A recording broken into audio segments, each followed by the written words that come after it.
আসসালামু আলাইকুম। আজকে আমি সিমাই দিয়ে ভীষণ মজার সন্দেশ বানিয়ে দেখাবো। এই সন্দেশ খেতে অনেক টেস্টি হবে। প্রথমে ১ প্যাকেট সিমাই নিয়ে নিচ্ছি। আমি ১ প্যাকেট সবগুলোই নিয়ে নিচ্ছি। ভালো করে ভেঙে তারপরে একটা ব্লেন্ডার জাগে নিয়ে গুঁড়া করে নেব। এরকম করে গুঁড়া করে নিয়েছে। এখন চুলায় প্যান বসিয়ে দিয়ে দিচ্ছি ঘি ১ চামচ। তারপরে সিমাইয়ের গুঁড়াগুলো দিয়ে নেড়েচেড়ে ভেজে নেব। যখন দেখবেন কালারটা চেঞ্জ হয়ে আসছে তখনই কনডেন্স মিল্ক দিয়ে দিচ্ছি। ১টার অর্ধেক দিয়ে দিলাম।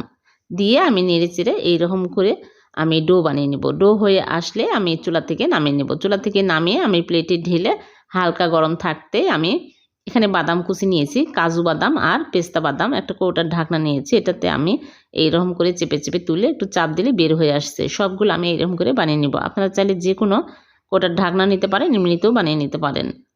সবগুলো বানিয়ে নিলাম। হয়ে গেল ভীষণ মজার সিমাইয়ের সন্দেশ। এভাবে বানিয়ে দেখবেন, খেতে অনেক মজার হয়। ভালো লাগলে লাইক, কমেন্ট, শেয়ার করে দেবেন। পেজটিকে ফলো দিয়ে রাখবেন।